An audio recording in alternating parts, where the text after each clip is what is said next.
that Trump is winning? For those of you, this is one of my favorite just stories about the administration. Is that if you see the criticisms of the administration on TV, what you would be led to believe by the other side is that there's this group of sycophants who do nothing but say, "Oh, Mr. President, what do you want to do today? Let's go do that."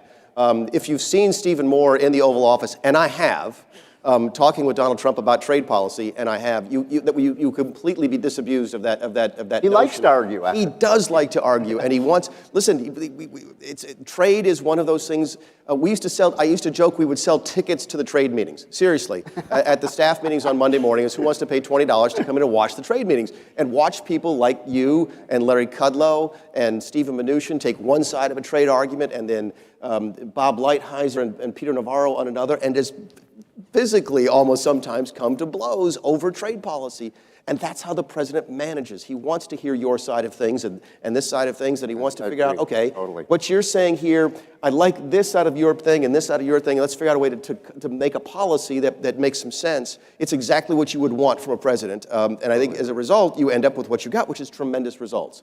So did everybody think that tariffs were a great thing going into the administration? No, I'm a classically trained Western free trader. I can convince you in, I think, 15 minutes that trading linen for wine between Portugal and England, which is the example we were all taught in school, is good for everybody. But that's not the real world, and I think it's the one thing that Donald Trump has reminded us. I've always said that one thing that, look, it makes a big difference when you trade in a community organizer for someone who's actually run a successful business, right? I mean, that, and what you're describing is exactly that. Yeah. So one of the things that I find so troubling in terms of the way the left and the media portray Trump, he just cares about rich people and big corporations. Oh. And I found almost every meeting I was in, you've been in so many more with him, he always said, how will this affect middle-class workers? Yeah. And we call him the blue-collar president. Do you think that's a... He's and I've used this term before, he's a billionaire man of the people, yeah, right. Which strikes me, because I'm neither of those things, the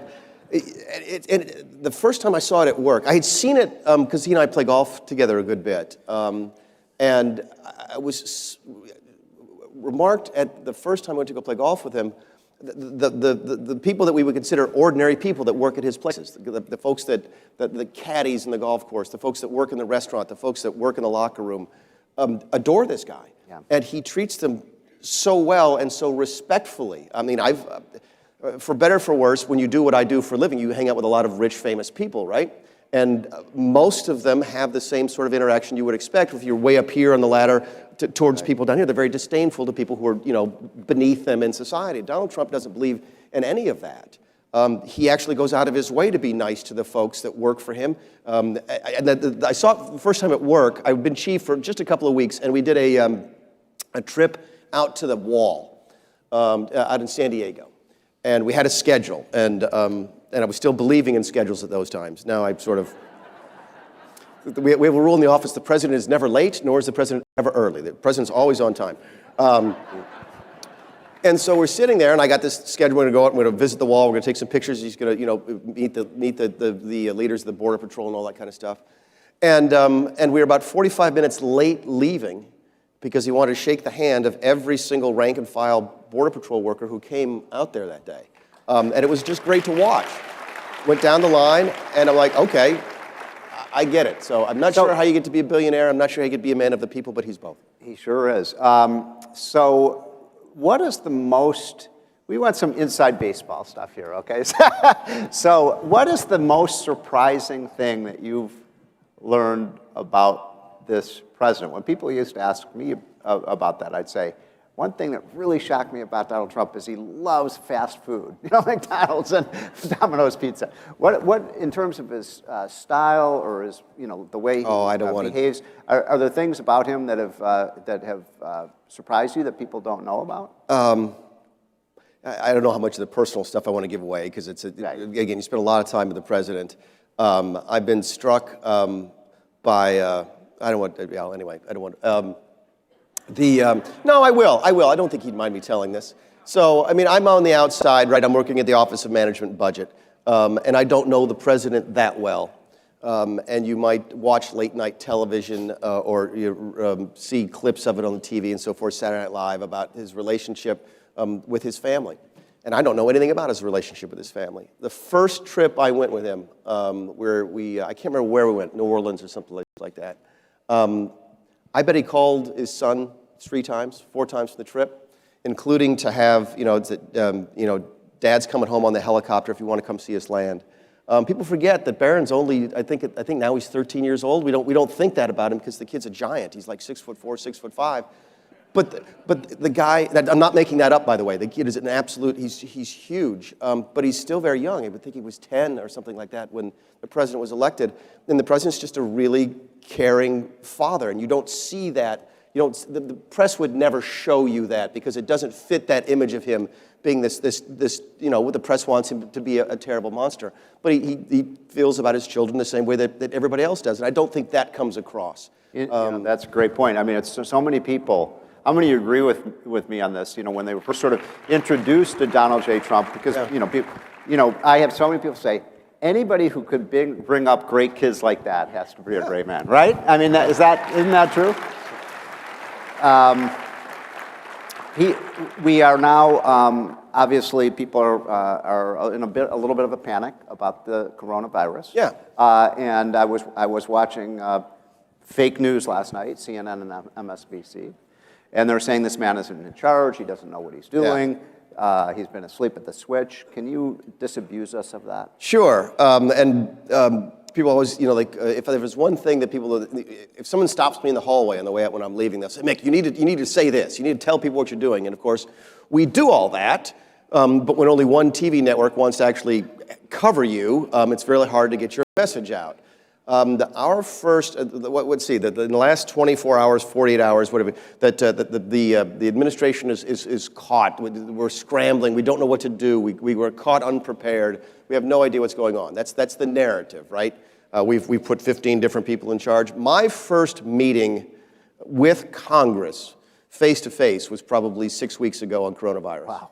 Okay? On corona. On corona. Wow. We had a chance. We went down to the Senate and down to the House the same day. Okay, I went down with Alex Azar, Dr. Kadlik, Dr. Fauci, all the people you've seen on television, so CDC, HHS, ASPR, all of the experts. The word this morning is we're controlling the message and it's a political issue, not a medical issue. Completely false. We take the medical experts down, we put them in front of Congress 5-6 weeks ago. 5 senators show up. 10, 15 members of the House of Representatives show up. We're way ahead. Just who was asleep at the switch, that's right? exactly right. We were accused, by the way, keep in mind, I lose track of time. It's one thing you do lose track of time when you work in the administration is, I don't know if it was yesterday or 6 weeks ago, but several weeks ago, we put restrictions on travelers coming in from China, right? We were accused by some on the left of being racist for doing that. True, I'm not making that up. That was in the press. This was an anti-Asian policy that we were doing this. Just bizarre. The president took decisive, by the way, the last time that we enforced a federal quarantine was 1969 for smallpox. We did it over a month ago in this administration in order to prevent the further outbreak in this country. We took extraordinary steps 4 or 5 weeks ago. Why didn't you hear about it? What was still going on 4 or 5 weeks ago? Impeachment. And that's all the press wanted to talk about. So that while real news was happening, and we were dealing with it in a way that I think you folks would be extraordinarily proud of, and that was serving the nation extraordinarily well, the press was covering their hoax of the day because they thought it would bring down the president. The reason you're paying you're saying so much attention to it today is that they think this is going to be what brings down the president. That's what this is all about. I got a note today from a reporter saying, what are you going to do today to calm the markets? And I'm like, really, what I might do today to calm the markets is tell people to turn their televisions off for 24 hours. So listen, is it real? It absolutely is real. There's no question about it. But you saw the president the other day. The flu is real. At any particular time, 20 million people in this country are going to have the flu. The flu kills people. It does. This is not Ebola, okay? And I'll tell you what that means in a sense. It's not SARS, it's not MERS. Why do we say that? When you look at the severity of diseases, one of the ways you can look at it is by looking at the percentage of people who get it who die. That's just, I know that's sort of hard-hearted, but that's how we look at it. That's probably how you would look at it. If I get a cold, am I going to die? No. Okay. If you get the flu, by the way, there's a less than 1% chance you're going to die from it, but it's very, very prevalent, and a lot of people get it. And that's why you hear, I think, last 10 years, about 350,000 Americans have died from the ordinary flu, okay? Ebola, I can't remember, is like 50% or 60% fatal. MERS, the Middle Eastern Respiratory Syndrome, which we didn't have much of in this country, I think they had 1 or 2 cases in Indiana, is about 30% fatal. SARS was about 15% fatal. It looks like this disease is someplace between 1 and 2% fatal. Is that serious? It absolutely is. There's no question about it, okay? But it's not a death sentence. It's not the same as the Ebola crisis. Right. Now, it's much easier to get than Ebola. That's the one thing that concerns us about it, is how easy it is transferred. You could see that with what happened on the cruise ship in Japan. But this is something we deal with. This is something we know how to deal with. That's why we sit there and watch the markets, and there's this huge panic. I'm like, why isn't there this panic every single year over flu? Because so many people do get it. We are the best country in the world prepared to do this. We have been preparing for this for years. We go through it every couple of years. There's some young people here. You may remember, just a couple years ago, we sent you home from school for a couple days. I know we did that in South Carolina when my triplets were still in high school. We do it on a regular basis. Are you going to see some schools shut down? Probably. May you see impacts on public transportation? Sure, but we do this. We know how to handle this. And so that's one of the things that that's the message you try and get out. Yeah. There are professionals who know how to handle this. There's professionals handling it, and we're going to do the very best that we can. By the way, thank God, right, that we don't have a socialized healthcare system in the United States, that we have a free enterprise system, because that's what creates the, something like 40 of the last 50 wonder drugs and vaccines have come from the good old USA. And we're ahead of the curve already because of our innovation. We're ahead of the curve on vaccines and stuff. Yes, it takes a while to get vaccine to market. Why? Because we want to make sure it's safe. That's a really good idea, I think, so we will test it on people. But again, we know how to do this. You do look at some of the European countries, and we sort of sit back and go, if you're already waiting in line now 5 weeks, 6 weeks for something, and now a couple hundred people get in front of you in line, or 1,000 people get in front of you in line for coronavirus, what does it do to your healthcare system? They're already strained because socialized medicine does not work, and it especially doesn't work in crises like this. There you go. So I'm going to ask you a tough question, okay? Because you were, I think your first job for this president was OMB director. Yes. Okay. We have $1 trillion deficit. Deficit question. I couldn't let you off the hook on this one. Because look, when people, I talk all the time about these incredible things Donald Trump has done for the economy, and they're unbelievable. I mean, really, isn't this an incredible economy that the president has given us? But we have these deficits, and even a lot of conservatives come up to me and say, "Does this president care about the deficit? Does he care about the debt?" And what is your response to that? First of all, you have to let's talk about how the government spends money. Okay, we say budget, but we don't budget the way that you do. So the way that's a problem. We don't budget the way anybody budgets. That's for sure. If you want to know how a president feels about deficits, spending priorities, things that are a lower priority, look at his budget. That's what it is. It's a messaging document. All right, and it's what essentially is. If the President of the United States was in charge of all 3 branches of government, this is what spending and priorities would look like, right? That's what we do. It's a messaging document. This is our priorities. These are lower priorities. This is how we feel about the deficit. This is how we feel about the annual debts, et cetera, et cetera, et cetera. And the budgets that this president has put forward are extraordinarily fiscally responsible. I wrote 2 of them. Russ Vought has written 1 of them, and we split another one. And they're the ones that you would expect to see from a good conservative government. They balance within a reasonable number of years. They don't balance right away. It's very difficult to get the government to change directions in a short order of time. But they do balance. They also reduce entitlement spending without changing Social Security and Medicare. By the way, the 4 budgets that we've offered have been the largest reductions in mandatory spending in history, yet we didn't touch Social Security and Medicare. How is that possible?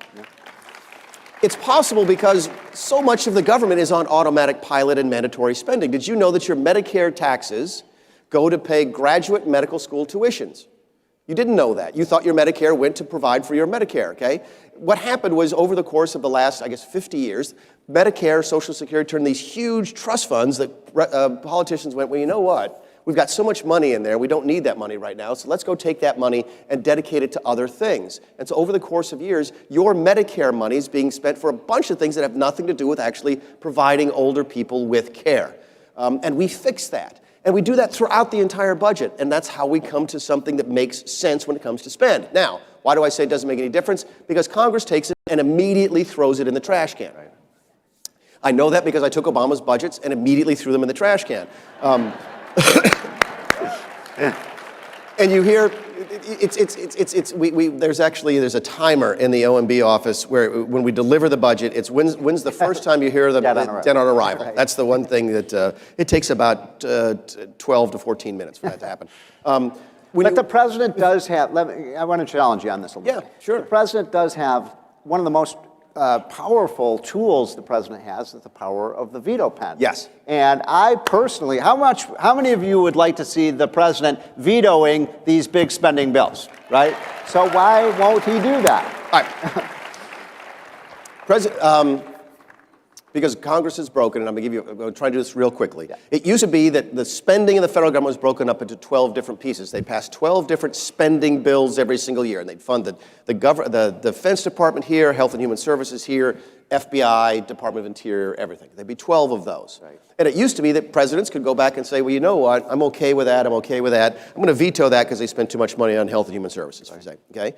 And then the government would continue, all the rest of the government would continue, and then this would technically shut down. I think there were 17 government shutdowns between 1976 and 1994, including 5 government shutdowns during the 4 years of Carter's administration, even though the Democrats controlled the House, the Senate, and the White House. Why didn't you hear about it? Because it was only tiny pieces. Congress has not been able to pass all 12 of those bills since, I think, 1990 something. Right. They haven't passed a real budget. They're too lazy. The government is too big for them to manage. So they, instead of doing 12, they do 1.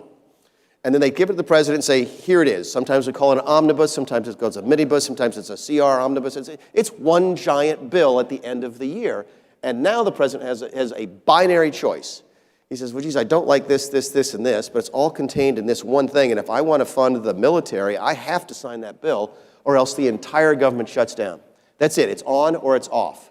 There's no more of this proper management of spending because of the fact that the Congress is broken. And that's why you hear this annual discussion about will the government shut down, and you don't remember hearing that for a long time because when Congress functioned, it wasn't relevant. Now it is, and that's why we have a choice. It's all or nothing. Sounds like we need a line item veto for the president. Well, that is, right? That would be a great thing. Okay, we're running out of time. Some people think you've got like the coolest job in the world. I do have the coolest job. You know, it is a cool job. Yes. But it must be, having worked a little bit with Trump on the campaign, I mean, Donald Trump is a freak of nature. I mean, does the guy ever sleep? I mean, he's the most energizer bunny guy I've ever met. I can't imagine being his chief of staff. Does he call you at 3 in the morning? No, he's very courteous. The phone calls start about 6 a.m. and they go till about midnight, but they don't ever come between midnight and 6. I missed the India trip. You might be able to tell I've got a little bit of a cold, and with the India trip was 38 hours on the ground and 42 hours in the air. So the doctor did not clear me for the trip because everybody gets sick on the airplane. So I'm there when he got back Wednesday morning. He lands in the helicopter. He flew to India, did a day and a half of work, flew back, did not sleep on the flight home. And I know that because he's emailing and texting and taking phone calls, right? They land about 7:30 in the morning on Wednesday. He did that press conference Wednesday night. That's amazing. The thing that you saw for an hour, okay? He had not slept for a day and a half, 2.5. And I remember at the end of the day, we're sitting in the Oval Office, and I'm like, boss, you going up now? He said, I'm going to work for a little bit yet. I'm like, you know, I've got 25 and 30-year-old people who work for me who went on the trip with you who haven't shown up today. He's like, yeah, well, I've only got 8 years. I'm going to get as much out of it as I possibly can. So, yeah. He is. It's just we do when we do those kinds of trips. If I had been on the trip, we sleep in shifts. so that somebody is always up, because a man just never sleeps. What is the Donald Trump is going to be reelected president in November of 2020. So what are the top 2 or 3 things that you haven't done that need to get done in Second term? Years? Yeah. Well, we need to do the second part of the tax bill. We really do. Tax cut 2.0. Yeah, tax cut 2.0. What's that going to be? Well, there's a bunch of stuff in the first term, in the first package that were temporary. We need to make those We've got to make it permanent, right? I know you and I have been working closely on indexing capital gains. Inflation, we talk about that. Great idea. And he's never liked the fact that the corporate tax is 21%. He always wanted it to be 20. So we go back, he like, Mick, 20 is a better number than 21. We got to shoot at 20. So By the way, sorry to interrupt, but when Larry and I, Kudlow and I, first, put a little plan together for Yeah. For those of you who don't know, these guys, he and Larry worked on the campaign. It was really fun. And we said, the rest of the world's down here and we're up here, there's 20% gap. We're at 40%, the rest of the world at 20. And we said, Donald, at that time we called him Donald, now we call him Mr. President. We said, we're going to recommend that you cut that rate from 40 to 20, right? It's so interesting. He sat back in the chair and said, no, I'm not going to do that. He said, I want 15. 15. Yep, 15. that's right. By the way, that's the first time anybody's got to the right of Larry Kudlow and I in cutting taxes. But what is so interesting about this, because, this is a really interesting example of how Trump is the man. What is it? If you want to understand Donald Trump, you got to read the book, right? The Art of the Deal. And this guy, I am convinced, when I say I'm in person, thank God he did not listen to our advice and say 20. Because tell me if you think I'm wrong about this. If we had come out with 20, we would have ended up at 25 or 26. And that's just the way the guy negotiates. So I think you're so right, about the way he approaches this. So tax cuts, and then what about illegal immigration? I'm going to throw you one that you've not heard of that is near and dear to my heart. I really tried to get folks to sink their teeth into it in the first term, but it's not sexy. But I think now, after almost 4 years of the first term of this president, I think people are starting to realize that there is something that's there that no one wants to talk about. We know it's there. We don't know what to call it. Actually, we do. We call it the deep state. It's real. It's absolutely real. There are men and women who work in this government every single day. You want bureaucrats who work just as hard for Donald Trump as they did for Barack Obama. That's only fair. They're taking your tax dollars. They have to be indifferent. They have to work really hard to get the Obama policies in, and the day that Donald Trump takes over, they have to work just as hard for Donald Trump, and that does not happen. You have a chief executive officer of this entity, this country, who almost literally cannot hire or fire people. You cannot You're manage. talking about the civil service. I'm talking about civil service reform. Well, the president tried to do something with that, and he got shot down immediately. It did, because it's a second-term thing. We need to get the House back. That's the biggest. By the way, people ask me all the time.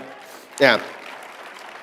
First, asked me, do you think I'll be impeached again? I said, I don't know. You tell me who's in charge of the House after the 2020 elections. If it's Nancy Pelosi, the answer, sure. Why not? But if it's Kevin McCarthy and the Republicans, then we're going to have a really, really good couple of years. When you talk about the civil service reform, I agree with you. I think that's one of the most important. Having worked for 1 year in the government, the civil service system rewards mediocrity. And it's unfair to the people who are high achievers, and the people who don't achieve should be out, right? And so I think you're exactly right. It's not just underachieving, it's actively undermining. Exactly. It's people who would say, okay, listen, you're a career staffer. This is a really important document, and it's part of our policy-making process. It's really important that it doesn't get out. What do? You go and you give it to the New York Times, just to undermine this administration. That's real. It happens every single day. And you must let the president, every president of both parties, run the executive branch of government, or else it's not an effective check and balance against the other two. So the president has been a superstar. Don't you love this guy's judicial appointments, the people he's put on the Supreme Court? How involved is Donald Trump in these judicial, not just necessarily the Supreme Court nominees, but that you put hundreds of new judges on the court? It's one of his favorite things to do. It is. I don't know how many times you've been in there, but every single day there's another stack of commissions that he signs for judges. So, and does he ask you about that? He does. We'll finish where we started, which is one of the most. What's the most important thing the president has done? We talked about taxes. We talked about dereg. We talk about things that will last. He'll be here for 8 years. What happens after that? Are you talking about putting young people, young, bright, conservative men and women on the bench who are going to serve this country for 20, 30, 40 years. Those are the types of legacies that are worth working for. Well, ladies and gentlemen, our time is up. Aren't you happy and aren't you thrilled that this man is at Donald Trump's right arm, and you've done an amazing job. Thank you for, let's give this guy a standing ovation. Oh, Thank stop. you for everything you do. Thank you. Thanks, Bob. Thanks.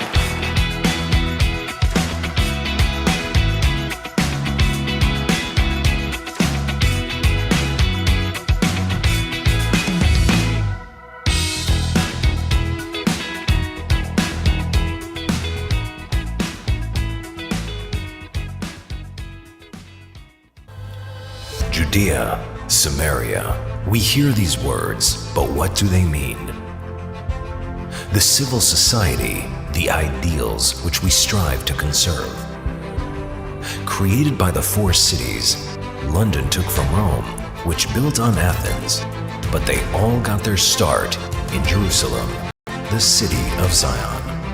The exceptional city, the city upon a hill that would shine its light and the message of God unto the world. The city that was and remains the capital of Judea, the historic homeland of the Jewish people.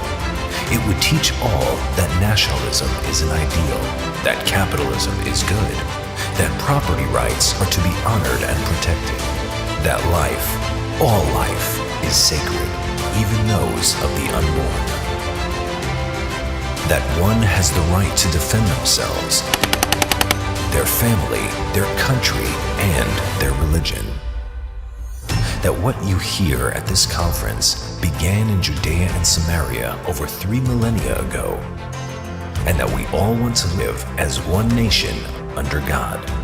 That is why this year, Chovevei Tzion has decided to come to CPAC and spread the message of God's city.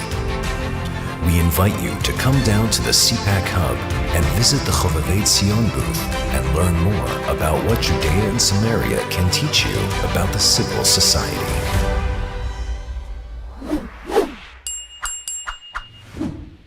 We are being censored.